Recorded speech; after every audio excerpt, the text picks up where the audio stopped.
أعوذ بالله من الشيطان الرجيم بسم الله الرحمن الرحيم تبارك الذي بيده الملك وهو على كل شيء قدير. وقال سبحانه وتعالى في شان حبيبه مخبرا وآمرا إن الله وملائكته يصلون على النبي يا أيها الذين آمنوا صلوا عليه وسلموا تسليما اللهم صل على محمد وعلى آل محمد كما صليت على إبراهيم وعلى آل إبراهيم إنك حميد مجيد اللهم بارك على محمد وعلى آل محمد كما باركت على إبراهيم وعلى آل إبراهيم إنك حميد مجيد بلغ العلا بكماله كشف الدجى بجماله حسنت الجميع بصاله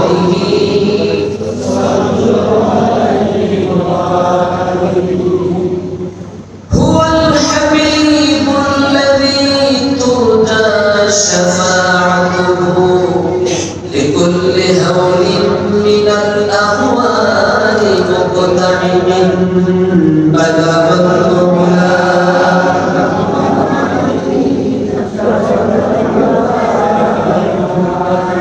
حسنت الجميع بصاله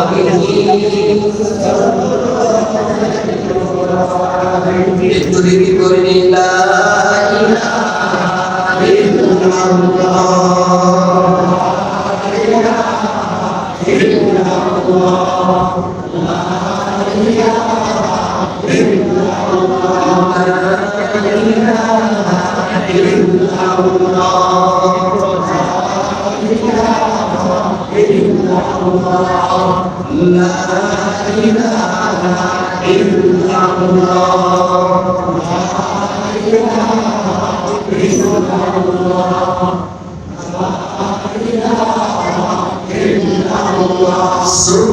Subhanallah walhamdulillah la ilaha illallah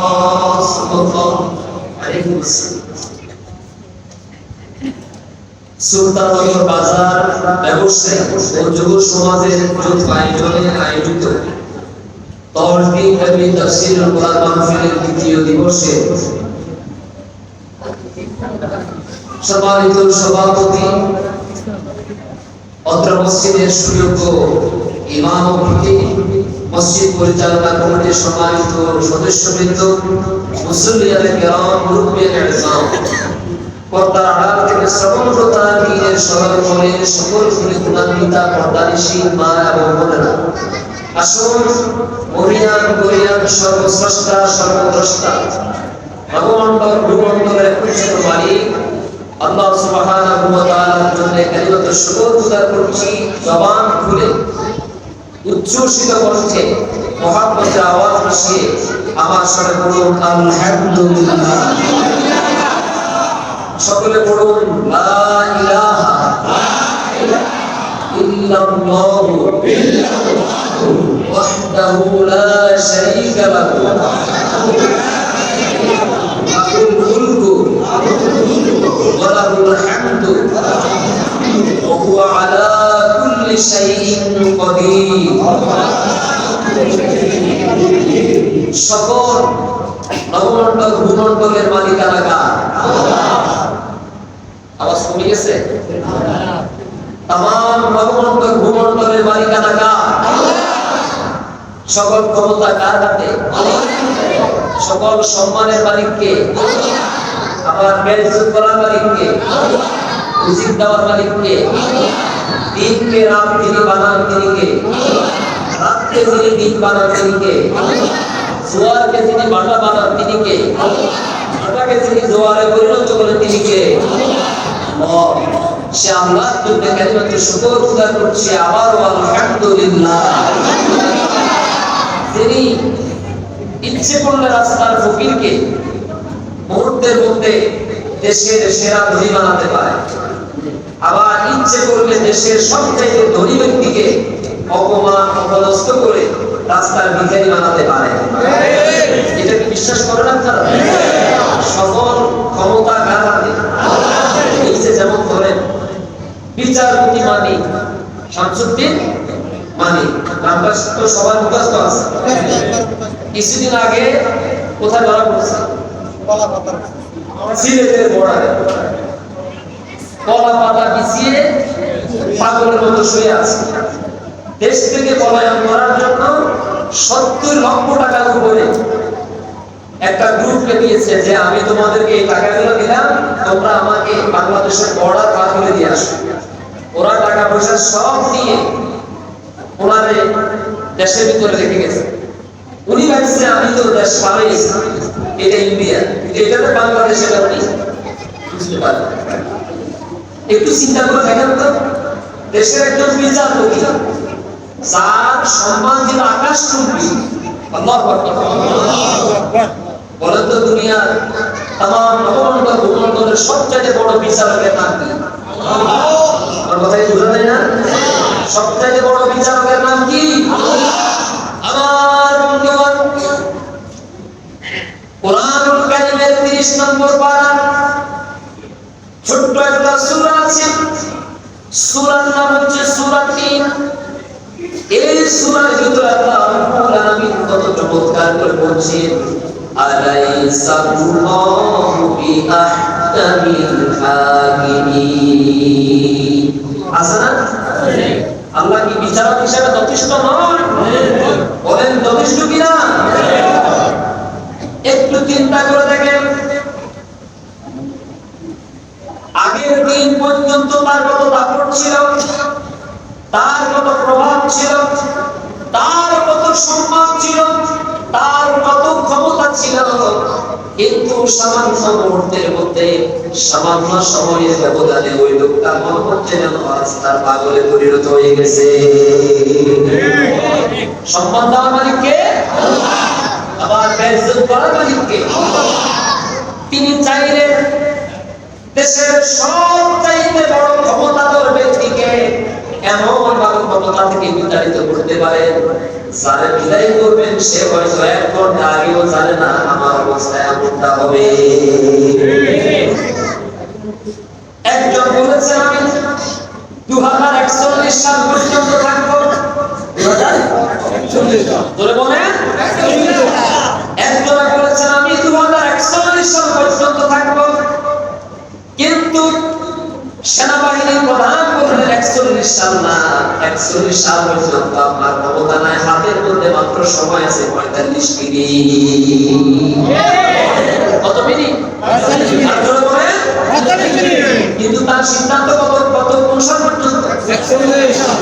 আমার সিদ্ধান্ত 41 সাল পর্যন্ত আমি থাকবো, 41 সাল পর্যন্ত আমি বাঁচবো। কিন্তু আল্লাহর সিদ্ধান্ত হবে 41 সাল না, 31 সাল না, 25 সাল না। আমি আল্লাহ রাব্বুল আলামিন তোরে 45 মিনিট সময় দিলাম। 45 মিনিট সময়ের মধ্যে তুই তোর সবগুলো ম্যানেজ করে দে। নিজের হাতের তৈরি করা দুপুরের খাবারটা পর্যন্ত খাইতে পারবে কি না বলেন? আল্লাহ বলছেন, কি বলছেন শুনুন, কুলিল্লাহুম্মা মালিকাল মুলকি তুতিল মুলকা মান তাশা ওয়া তানজিউল মুলকা মিম্মান তাশা ওয়া তুইজ্জু মান তাশা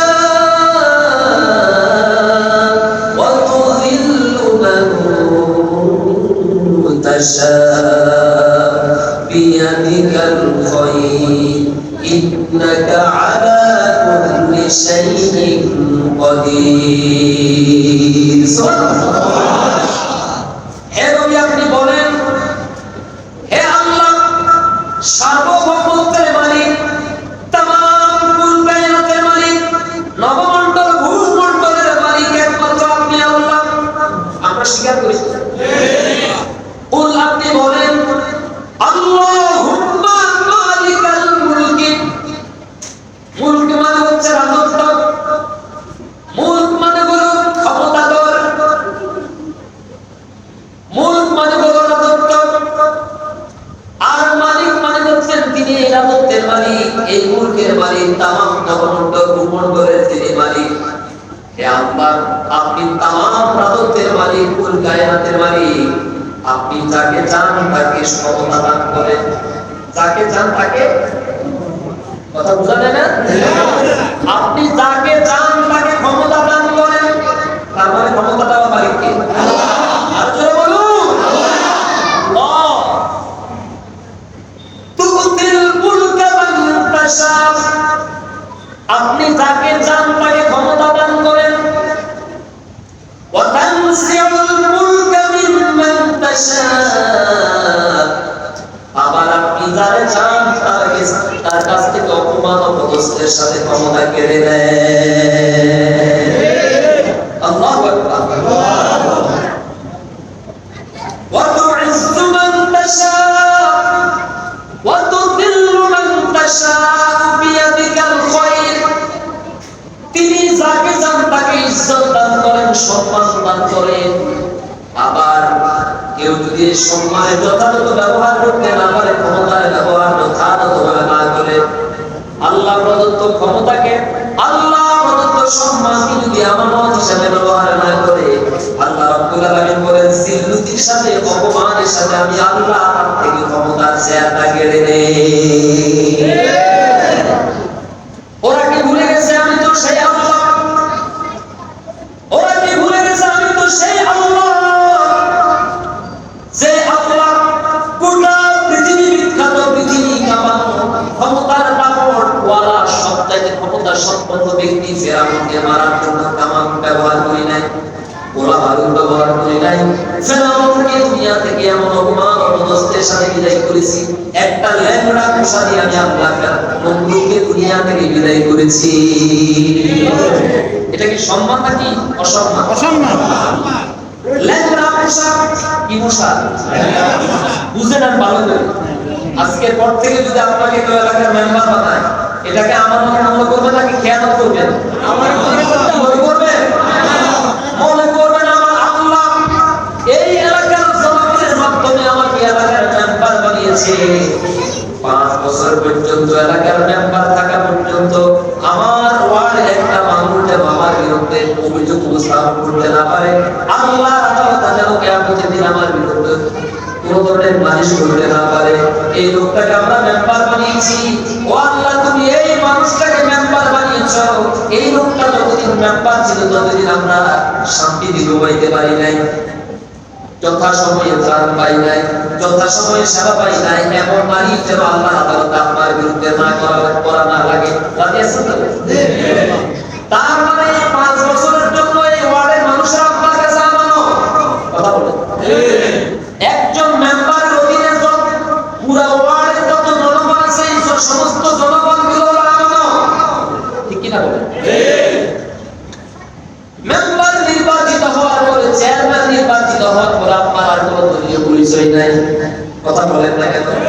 কিন্তু আমার দেশে অভ্যাসটা বলে দিল, যখন আমি চেয়ারম্যান হয়েছি তখন আমার পরিচয় আমি বিএনপি থেকে হয়েছি। বিএনপি থেকে হওয়ার পরে চেয়ারম্যান নির্বাচিত হওয়ার পরে যারা যারা আমার দল করে তাদেরকে আমি ত্রাণ দেই, আশ্রয় প্রকল্পের ঘরটা তাদের কাছে দেই। যারা আমার ভোট দেয় না আমি তাদেরকে সুখের কাজও দেখতে পারি না। আছে না? আওয়ামী লীগ থেকে, আওয়ামী লীগ সমর্থিত কোন চেয়ারম্যান নির্বাচিত হলে ওই ব্যক্তি শুধুমাত্র তার দলের লোকদেরকে আশ্রয় প্রকল্পের ঘর দেয়, ত্রাণ দেয়। সরকার থেকে প্রাপ্ত সমস্ত ত্রাণগুলো তারা দেয়। যারা তারা ভোট দেয় না, তারা তার দল সমর্থন করে না, তারা দেয়ও। আপনি যখন নির্বাচন